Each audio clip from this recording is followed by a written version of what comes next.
Hallelujah, hallelujah. Amebarikiwa mtumaini ya Bwana. Furaha ya Bwana ni nguvu zetu.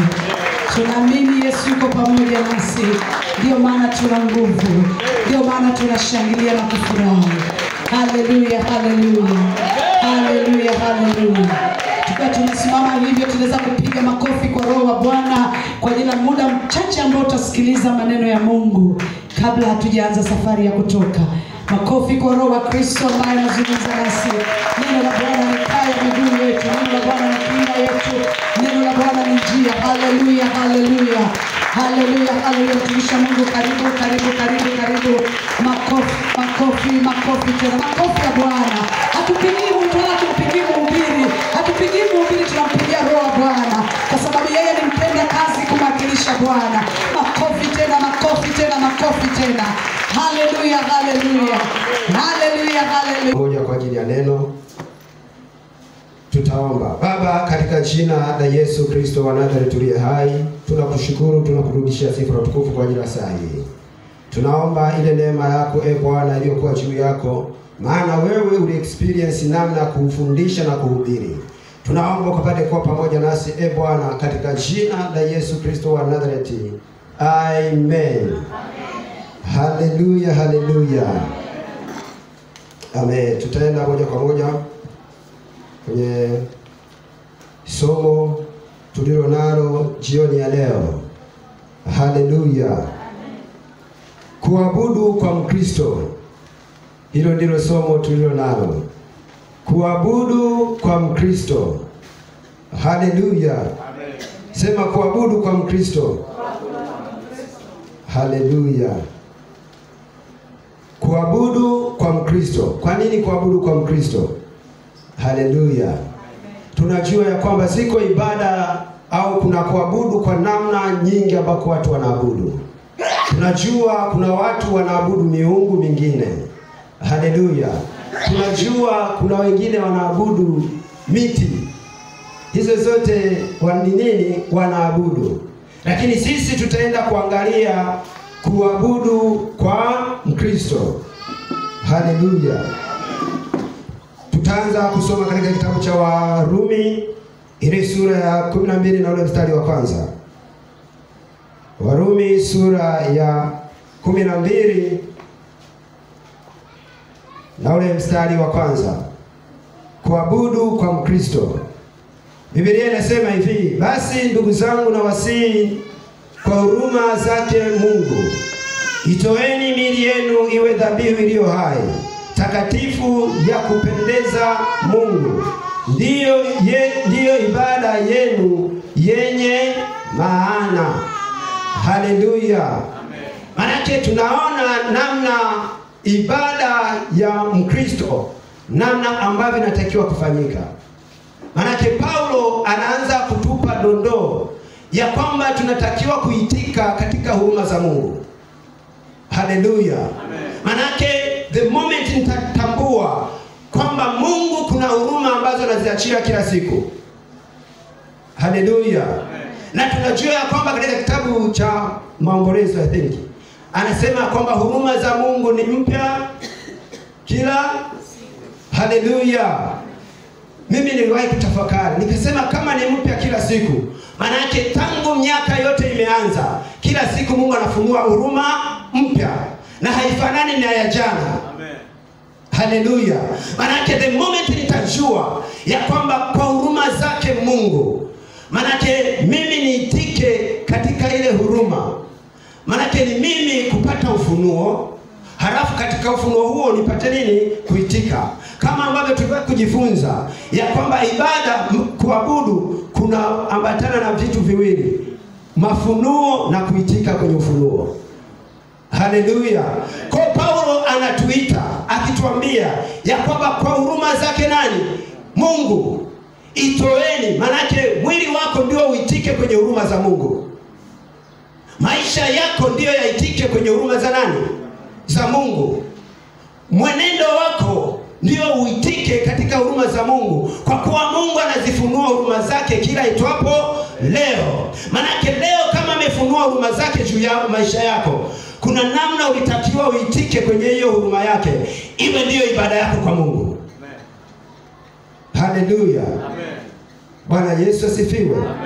Tukizungumza kuabudu, maana ya kuabudu katika jumla bila kuspecify kwa Mkristo, manake ni uwajibikaji wa kuyatoa maisha yako yote, jumla kwa mtu au kwa kitu. Haleluya. Kule kuwajibika kwa kuyatoa maisha yako yote, haleluya, jumla kabisa, kwa mtu au kwa kitu. Hapa tunazungumzia in general definition. Haleluya. Ya kwamba kitu chochote, mtu yeyote hapa duniani, hakuna mtu asiabudu. Amen. Awe anakusanyika mahali au hakusanyiki, ila kwa kuwa kuna kitu kinachukua maisha yako, kinachukua attention yako ya maisha, hicho ndicho unachokiabudu. Haleluya. Kwa si kwamba kwa kuwa hajaokoka kwamba hana cha ambacho anakiabudu. Inaweza ikawa ni fedha, inaweza ikawa ni mtu, ya kwamba akitamka neno hilo ni kama Mungu amesema kwake. Haleluya. Kwa kuabudu kwa maana ya jumla ni uwajibikaji wa kuyatoa maisha yako yote, jumla kwa mtu au kwa kitu. Haleluya. Sasa tukiangalia kuabudu kwa Mkristo, ni uwajibikaji wa kuyatoa maisha yangu yote, jumla kwa Mungu. Haleluya.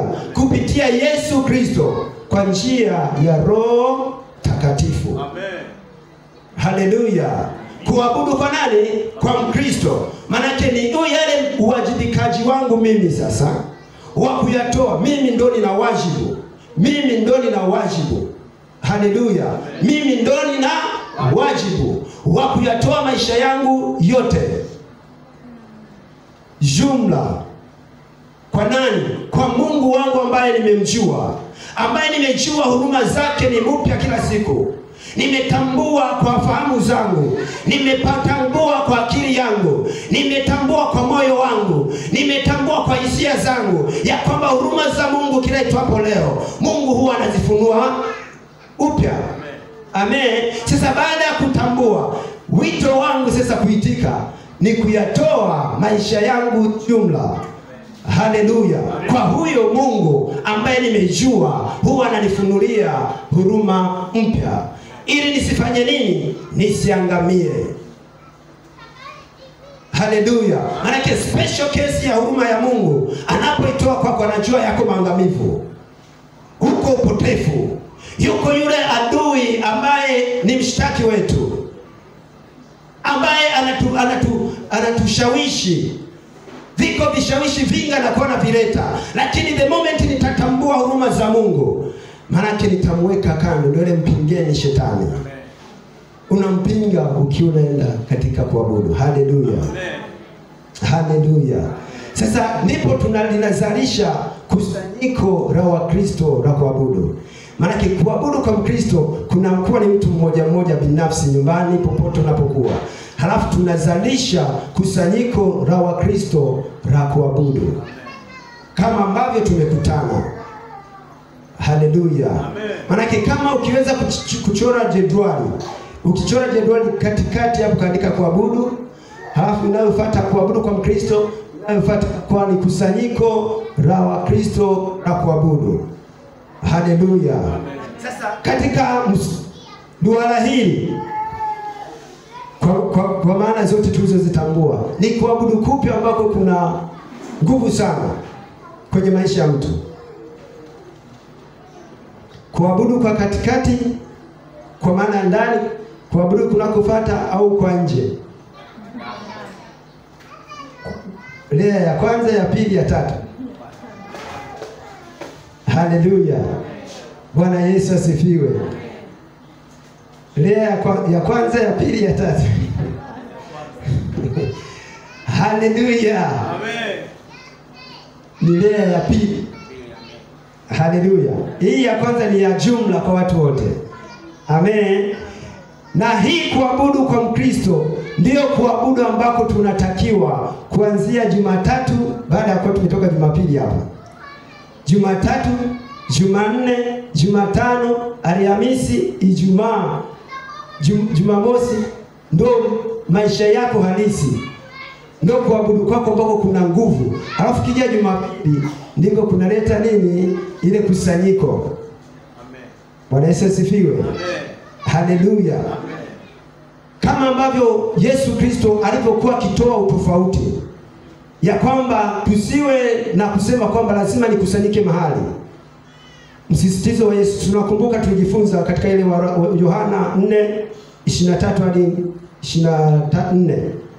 Amen. Tunakumbuka ile mazungumzo ya mama Msamaria na Yesu Kristo. Anasema hamtamwabudu Mungu katika mlima huu tena, wala hamtakwenda wapi?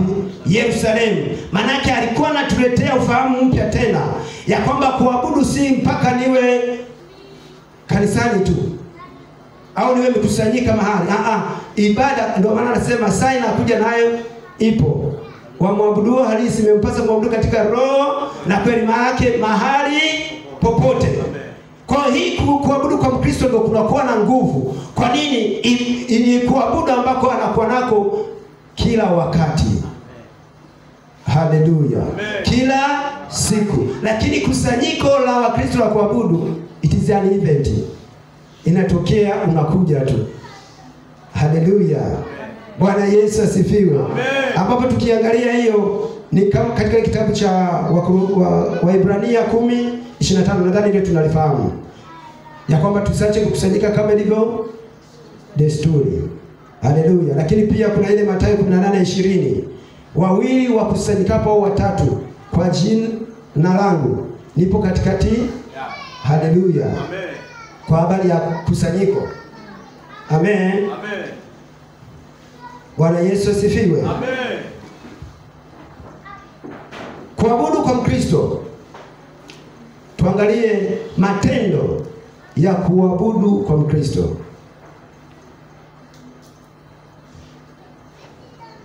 Bwana Yesu asifiwe. Amen. Matendo ya kuabudu kwa Mkristo, unaweza kuandika kwa herufi kubwa kabisa. Tendo la kwanza,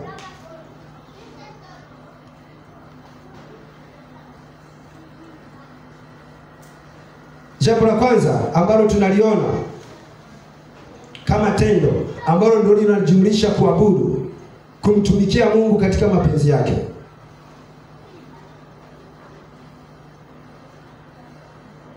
Bwana Yesu asifiwe. Amen. Kumtumikia Mungu katika mapenzi yake. Haleluya. Ninaposimama katika mapenzi ya Mungu, katika kutumika katika kila ambacho anakitaka nitumike, kwake Mungu inasimama kama nini? Kama kuabudu. Haleluya. Amen. Bwana Yesu asifiwe. Amen. Linasimama kama nini? Kuabudu. Kama kuabudu. Kama mimi ninasimama kama kufundisha, manake hii ni kuabudu kwangu kwa Mungu. Haleluya. Mtu anayepanga viti ni kuabudu kwake kwa Mungu. Haleluya. Anayesafisha madhabahu ni kuabudu kwake kwa Mungu, manake anamtumikia Mungu katika lile kusudi kwa mapenzi yake. Bwana Yesu asifiwe. Manake kila mtu ana namna ambavyo anaweza kuitoa ibada yake. Bwana Yesu asifiwe. Kwa tafuta ni nini ambacho unatakiwa kukifanya ambayo ni mapenzi ya Mungu kwako ndani ya nyumba ya Mungu. Haleluya. Twende haraka haraka. Jambo la pili, sitaeleza sana. Kuna kumwimbia Mungu. Kuimba ni tendo la nini? La kuabudu. Haleluya. Amen. Uwe unaimba nyimbo ya haraka haraka au unaimba wimbo wa taratibu. Kwa taratibu kwa maana ya kumwabudu. Amen. Bwana Yesu asifiwe. Amen. Au unaimba wimbo wa sifa kama ambavyo tunajua kwamba ni nyimbo za haraka haraka. Amen. Kuna mtu mmoja niliwahi kumsikia akawa anasema hivi, kweli kwenye kuimba sifa Mungu anaweza uwepo wa Mungu unaweza ukafungua, yaani mkaona uwepo wa Mungu kweli? Nikasema hili swali kweli? Amen. Au nilete kweli? Amen. Unaamini ya kwamba katika sifa Mungu anaweza kujifunua? Amen. Mko vizuri. Bwana Yesu asifiwe. Lakini kuna wengine wanasema kwa sababu walishazoea zile style zao za kurukaruka, wameconcentrate sana katika kurukaruka, hawaja concentrate kile wanachokizungumza kwa Mungu. Amen. Bwana Yesu asifiwe. Maana Biblia inasema Mungu anaketi katika sifa, lakini wanakuta hilo neno wanaliweka pembeni. Hawamwoni Mungu mpaka waone kwenye worship kwamba ndo wanaona Mungu. Amen. Kwa haya yote ni matendo ya nini? Ya kuabudu. Tunakuja jambo la pili, kuhubiri. Ni tendo la nini? La kuabudu. Kuhubiri au kufundisha neno, yote haya nini? Ni matendo ya kuabudu. Maana ndio maana tunasema ibada ni mjumlisho wa vitu vingi. Yaani ukimesa katika hivi haya matendo, kuabudu kwako kuna kwama. Amen. Ukishindwa kuja kuwahi ukaweka viti, kama wewe ndo, hii ni kila mtu, sio very special kwa watu. Ni kila mtu. Amen. Umtumikie Mungu, maana yake muabudu kwa kupanga viti. Umwabudu Mungu kwa kufagia kanisa, kwa kudeki. Bwana Yesu asifiwe. Tusiwaachie watu very special kwamba huyu ndiye ambaye huwa anafagia tukimaliza ibada. Tunajipunja katika kumwabudu Mungu. Amen. Amen. Tusiseme mama fulani ndio huwa anafanya nini? Anafagia. Bwana Yesu asifiwe. Hata kama kuna namna unaweza kama umefanya, lakini ukitambua ya kwamba ninapotumika kwa mapenzi yake Mungu, maana yake ninamwabudu Mungu, jioneshe kumwabudu Mungu kila wakati. Bwana Yesu asifiwe. Tunakuja kuomba. Ni kitendo cha nini? Cha kuabudu.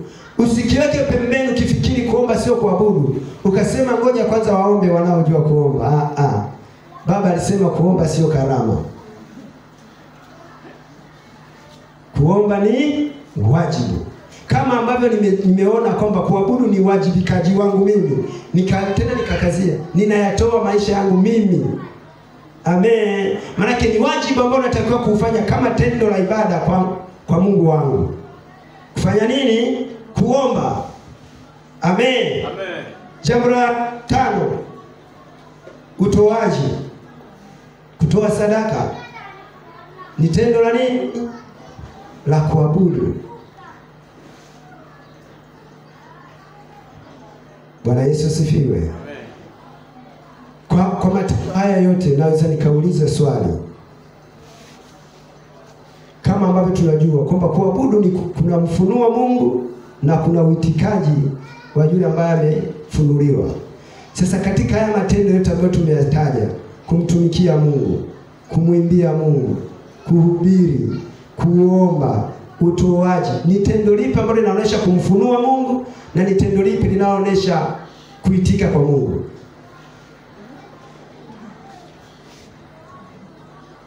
Amen. Ni tendo lipi linaloonyesha? Kwa maana kuabudu lengo lake ni kumfunua Mungu. Amen. Bwana Yesu asifiwe. Kuabudu ni kumfunua Mungu. Sasa tunapata mafunuo. Mfano tuchukulie mtumishi wa Mungu Isaya. Tutamwona huko mbele. Mtumishi wa Mungu Isaya, nabii Isaya, tukianza kuangalia sura ya kwanza, ya pili, ya 3 mpaka 5, alikuwa akisema ole wa watu. Lakini alipofika kwenye ibada yake binafsi, akaifanya ibada yake ile, Mungu akajifunua. Halafu akaanza kuitika katika yale mafunuo. Amen. Bwana Yesu asifiwe. Anaona maserafi, aliona pindo la vazi limetanda. Ule ni ufunuo anapata. Halafu anaitika. Ndio maana unakuja kukuta hata huko mwishoni, anakuja anasikia sauti ikasikika mbinguni. Ni mtume nani? Akasema nitume mimi hapa. Maana ameitika. Bwana Yesu asifiwe. Sasa katika matendo haya ambayo tumeyataja, ni tendo lipi linaonyesha ni ufunuo na tendo lipi linaonyesha uitikaji? Kwa mfano, kuhubiri au kufundisha neno ni tendo la ufunuo. Amen. Halafu kuna kuwepo na watu wanafanya nini? Wanaitika kwenye huo ufunuo. Unikiwa nasoma Biblia peke yangu ni tendo la kumfunua Mungu. Amen. Hapo napata cha kujifunza, naitika kwenye huo ufunuo. Amen. Lingine.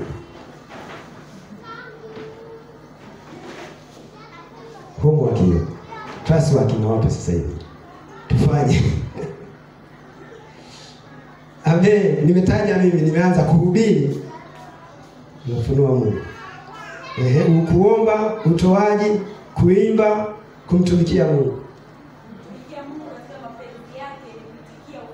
Amen. Mpigie makofi. Haleluya, haleluya. Bwana Yesu asifiwe. Maana yake umejua mapenzi ya Mungu, lazima uyajue. Huwezi kuitika katika kitu ambacho ukijui. Lazima kifunuliwe. Bwana Yesu asifiwe. Na tunaposema ufunuo, maana yake ni kufunua kilichokuwa kimefanya nini? Kimefichwa, kimewekwa wazi. Nimekijua nami naitika kwenye hicho. Naanza kukifanyia kazi. Shida yetu hatujapata mafunuo vikamilifu. Tuanze kuitika katika yale. Ndio maana tunapata hivi, ni kweli niko hapa namtumikia Mungu hapa. Amen. Kwa nini bado hujapata macho ya kuona zaidi kile ambacho unatakiwa uitike? Bwana Yesu asifiwe. Amen. Haleluya. Amen. Tuendelee. Tunakimbizana na muda. Tumemaliza matendo ya kiibada ya kuabudu. Tuangalie kuabudu kwa Mkristo kunazaa au kunatengeneza mambo yafuatayo. Amen. Yako mambo yanayozaliwa unapokuwa muabudu. Kwenye maisha yangu natamani niwe muabudu. Amen. Kuna watu wanasema ni worship na wanaonekana wako very powerful. Bwana Yesu asifiwe. Kuna sentensi moja nimeandika hapa, niruke niende moja kwa moja huko. Nitasema kwa Kiingereza na kwa Kiswahili. Amen. Inasema hivi, you must worship something in order to get something. Ya kwamba ni lazima uabudu kitu ndipo upate kitu. Jamani, hii ni naweza nikaiweka kama sheria katika ulimwengu wa roho. Katika ulimwengu wa ibada. Tukiweka katika ulimwengu wa kiibada au ulimwengu wa kuabudu, ulimwengu ule hauwezi kukufungulia fedha au mafanikio ambayo unaweza watu wakaitika mpaka wakasema huyu mtu amefanikiwa kama haujafika kwenye level ya kuabudu. Bwana Yesu asifiwe. Just imagine kwa watu ambao wanaabudu kwa milango ya Freemason. Amen. Bwana Yesu asifiwe. Ona namna ambavyo wanafanikiwa katika upande huu. Na sisi tunamuona mtu yeyote ambaye ni muabudu halisi kweli kweli, namna ambavyo Mungu anafanya nini? Anamfanikisha. Bwana Yesu asifiwe. Tukiangalia wakina Sulemani, yule mtu alikuwa ni muabudu. Kama ambavyo tumesema matendo ya kiibada, kwa maana ya utoaji ni ibada, ni kuabudu. Namna alivyomtolea Sulemani. Tunakumbuka namna ambavyo tupige hesabu hapo na baba. Bwana Yesu asifiwe. Maana alienda extra mile katika eneo la kuabudu, ndipo Mungu akafanya nini? Na yale maombi ya Mungu kuja kwa Sulemani. Hakuwa alikuja baada ya kuwa ametoa nini? Ametoa sadaka. Yeye alienda kutoa sadaka, alienda kufanya tendo lake la kiibada, la kuabudu kwenye madhabahu. Amen. Amen. Baada ya kuwa ameabudu, amemaliza, amerudi zake, amelala. Hajaomba kwamba Mungu naomba useme na mimi, naomba unifanikishe. Mungu mwenyewe ndipo akaja kumwambia, unataka nini mwanangu? Bwana Yesu asifiwe. Manake huyu ni mtu ambaye ameenda level ya kuabudu. Bwana Yesu asifiwe. Ili upate vitu, mali, tulisome hili neno. Yesu mwenyewe alijaribiwa na neno katika kitabu kile cha Luka sura ya 4 mstari wa 5 hadi wa 8. Kwa sababu ya muda twende taruka tu. Amen. Luka Tumeshafika hapa. Ile sura ngapi nimesema? Sura ya 4 na ule mstari wa 5. Biblia inasema hivi, akampandisha juu akamwonyesha miliki zote za ulimwengu kwa dakika mmoja. Ibilisi akamwambia, nitakupa wewe enzi hii yote na fahari yake, kwa kuwa imo mikononi mwangu, na humpa yeyote kama nipendavyo. Unaona? Anampa yeyote kama apendavyo. Akiwa amefanya nini huyo mtu apendavyo? Anamwambiaje hapa? Basi wewe ukisujudu mbele yangu, yote yatakuwa yako. Unaona? Bwana Yesu asifiwe. Manake alitaka awe muabudu. Alitaka amwabudu, ndipo ampe hiyo fahari yote. Bwana Yesu asifiwe. Haleluya. Kwa mtu ukiwa muabudu, kuna namna Mungu, ndio maana nasema anawatafuta hao. Bwana Yesu asifiwe. Anatafuta hao. Tunaoweza kwa tunakusanyika ni wengi, lakini ambao Mungu anawatafuta, ambao wamejawa kuabudu, anawatafuta hao. Amen. Amen. Bwana Yesu asifiwe. Amen. Haleluya. Amen. Tunaenda sawa sawa? Amen. Tunamuona mtumishi wa Mungu Yusufu, namna aliweza kujaribiwa katika ile nini? Ile ahadi. Amen. Kuna swali nikajiuliza, kwa nini kuna utofauti ya mimi muabudu Mungu na mtu anayeabudu miungu katika kuyaonesha vitu kama kushikika? Sizungumzie katika kushikika. Mbona ni kama inakuwa kuna utofauti? Amen. Moja ya jambo ni kwamba mimi muabudu wa Mungu, Mungu lazima atanipima kwanza. Amen. Atanipima katika mizani yake. Atanihakikisha katika mizani yake, ili atakaponipatia nisije nikaharibikiwa, nikaanza nikawaleta wengine tena kuwapeleka katika ziwa la moto. Bwana Yesu asifiwe. Lakini huyu wa upande wa pili, yeye hakuna kinacho kuharibu kwake ndio kufanikiwa kwake. Yaani utofauti huko hivi. Anayejenga nyumba na anayebomoa nyumba, nani anatumia muda mrefu kutengeneza au kujenga? Anayejenga anatumia muda mrefu, ila anayebomoa anatumia muda mdogo. Bwana Yesu asifiwe.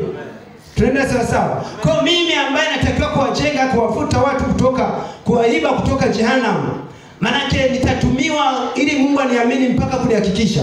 Ndio maana tunamwona hata mtumishi wa Mungu Yusufu alijaribiwa kwa ile ahadi. Bwana Yesu asifiwe. Amen. Haleluya. Kwa hiyo ndiyo tofauti. Manake mimi natakiwa kujenga, kwa lazima niende hatua kwa hatua. Mungu anipeleke hatua kwa hatua. Kuna vitu anakutaka mtu kama muabudu miungu, akienda akapewa milioni 10. Akaenda hiyo milioni 10 akaisambaza yote kwa siku moja, akaitumia kwa uharibifu. Manake yeye ndio namna ya kusambaza, ambao ndio kufanya nini? Kubomoa. Amen. Lakini mimi nikipewa alafu nikaanza kuitumia vibaya tena kwa ajili ya kuharibu, ndio hapo Mungu anaona moyo wa mtu kwanza ni upime. Bwana Yesu asifiwe. Amen. Tumeelewa tofauti hapo? Amen. Amen.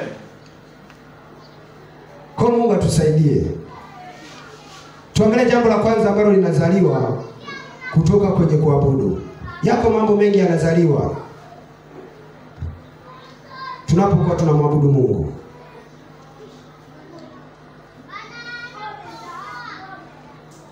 Mambo yanayozaliwa katika kumwabudu Mungu. Jambo la kwanza ni nguvu mpya ya Mungu katika maisha yangu ya wokovu. Bwana Yesu asifiwe. Amen. Ziko nguvu mpya zinazaliwa za Mungu kwenye maisha yangu ya wokovu. Amen. Bwana Yesu asifiwe. Amen. Mfano nikisema, nikijichukulia mimi mfano, ibada ya Jumapili. Haleluya. Kuna namna ambavyo ilizaliwa nguvu ndani yangu. Amen. Huu ni ushuhuda wangu mimi. Paka tunatembea na mke wangu, nikamwambia mke wangu, naona kuna amani nyingine, yani kuna level ya amani nyingine Mungu ameiachilia kwenye ibada ya leo. Yani kama kuna kiwango cha amani alichokuwa amekiachilia, maana yeye ndio mfalme wa amani. Amen.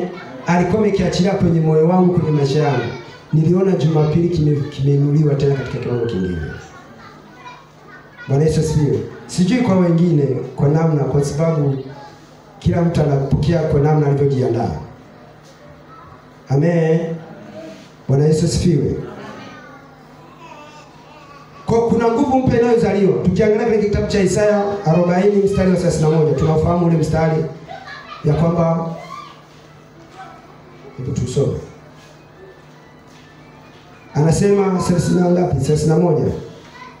Bali wao wamngojeao Bwana watapata nguvu mpya. Kumngojea Bwana, unamngojea Bwana katika ibada. Unamngojea Bwana katika kuabudu au katika maombi. Bwana Yesu asifiwe. Hapa alipokuwa anasema wamngojea, unamngojea Mungu katika nini? Katika kuomba. Ambapo kuomba tumeona ni nini? Ni tendo la nini? La kuabudu. Bwana Yesu asifiwe. Kwa maana yake kama nitakaa kwenye maombi yangu binafsi na nikayawakilisha haya maombi kama ibada yangu au kuabudu kwangu kwa Mungu, maana yake iko nguvu mpya ambayo Mungu anafanya nini? Anaiachilia kwangu. Amen. Na hii nguvu inakuwa na kazi gani kwenye maisha yangu? Kunisaidia kuendelea kumaintain kuwa muabudu. Ili niendelee kufanya nini? Kumwabudu Mungu. Amen. Amen. Tunaenda sawa sawa. Maana kazi ya hii nguvu, mfano kama hiyo ambavyo mimi nasema Jumapili. Namna ambavyo, yani kuna saa ile mama aliposema Mungu yuko. Yani nilijikuta ni kama jaa kwangu. Kote hapa hakuna mwingine, nipo mimi na Mungu tu. Bwana Yesu asifiwe. Na huu ndio upendo wa Mungu ni namna alivyotengeneza pale msalabani. Aliutengeneza kiasi kwamba mimi na wewe tukijiangalia, mimi naona napendwa sana na Mungu kuliko wewe. Na wewe utasema unapenda wewe na Mungu ananipenda kuliko mimi. Bwana Yesu asifiwe. Tunaenda sawa sawa. Hiyo ndio namna Mungu alivyoutengeneza. Upendo wa Mungu ni wa ajabu. Hivyo ndio namna alivyoutengeneza pale msalabani. Wewe utaona kwa namna ambavyo tunaenda, Mungu ananipenda sana kuliko wengine naona. Lakini kama bado hajafikia hiyo level, malaki bado utafute. Bwana Yesu asifiwe. Bwana Yesu. Nakumbuka tuliwahi mimi na mke wangu tuliwahi ndio mzungumzia mke wangu. Tulikaa nikamwambia wewe Mungu hakupendi sana kuliko mimi. Naye akasema wewe Mungu hakupendi kuliko mimi. Unaona? Tukaingia katika ule mjadala, tukasema tumuombe Mungu tuone ni nani anayempenda. Amen. Sasa ile tumeomba, sijui kama tuliomba. Ila ninachokumbuka sijui ni yeye au mimi tuliota ndoto. Tukaona tuko madhabahuni huko. Sasa tuko madhabahuni, halafu akatokea mchungaji. Moja kwa moja akasema, unaona watoto wanaopendwa, wote wanaopendwa na Mungu. Bwana Yesu asifiwe. Amen. Baraka akajibulisha wote. Tukapata jibu kumbe wote. Amen. Bwana Yesu asifiwe. Kwa hiyo kuabudu kunazalisha nguvu ya Mungu ndani yako. Haleluya. Na hiyo nguvu uko upendo unaachiliwa. Kwa kuzidi kupenda kumwabudu Mungu. Kwa kuzidi kutaka kwenda kwenye ibada. Kwa kutaka kuendelea kuomba. Niliomba jana. Leo nakuja tena. Ni kama nilikuwa nataka kulegea. Lakini kwa kuwa iko nguvu ambayo kitabu hiki cha Isaya 40 mstari wa 31, bali wamngojao Bwana watapata nguvu mpya, watapanda juu kama kwa mabawa, kama tai. Bwana Yesu asifiwe. Watapiga mbio wala hawatachoka, watakwenda kwa miguu wala hawatafanya nini? Hawatazimia. Bwana Yesu asifiwe. Maana ni nguvu ya ajabu hii. Unatembea inakuwa kama ile nguvu aliyokuwa nayo mtumishi wa Mungu Elia alipokula kile chakula akatembea ndani ya siku 40. Bwana Yesu asifiwe. Haleluya. Au kama hivyo Elia ambavyo anaweza alikimbia kwa miguu akamvuka, ambaye anakimbia kwa nini? Kwa farasi. Ulisha kusoma ile andiko? Alipokuwa ameomba habari ya mvua, akawa anamtumia yule mtumishi wa Mungu, nenda kaangalie wingu. Anasema nimeona wingu kama kiganja cha mkono. Akasema nenda kawaambie mfalme kwamba mvua inakuja, kimbie. Sasa yuko kwenye farasi anakimbia, na Elia ndo amemaliza maombi. Yeye alikimbia akampita mtu kwenye farasi. Unaziona hizo nguvu? Maana ndizo nguvu zinazozaliwa ndani ya mtu ambaye ni mwabudu. Bwana Yesu asifiwe. Unajikuta kuna majira kama hivyo, kwamba kuna kitu unapita, lakini kwa sababu ya hii nguvu inazaliwa kwa kwao ni mwabudu, unajikuta unatembea mpaka unavuka wengine, upo kwa miguu lakini. Bwana Yesu asifiwe. Haleluya. Amen.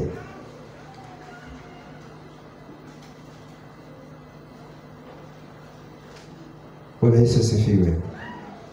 Amen. Mungu awabariki. Naona niishie hapa. Haleluya.